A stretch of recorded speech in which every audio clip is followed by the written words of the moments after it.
Why did we not adopt a presidential system after independence? Well, it's because our so-called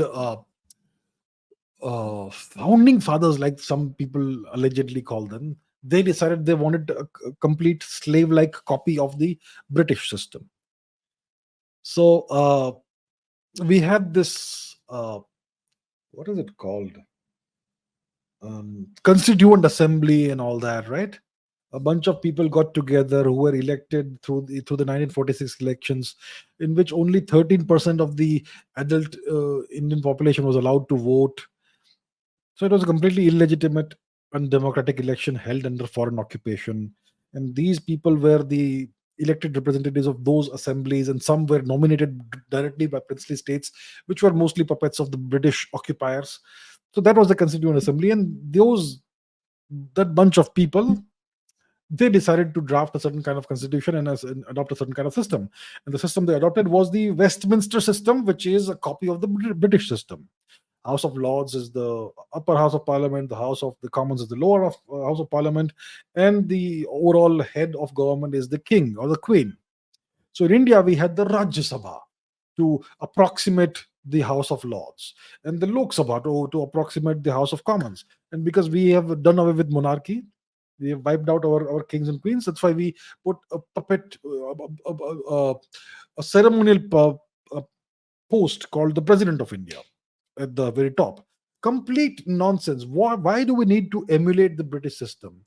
This a system that developed over 1,000 years on a small island in the Atlantic Ocean. It's eminently unsuitable for a civilization state, a subcontinent-sized nation as ours. That's what these people decided. They decided this undemocratically. They did not represent the people of India.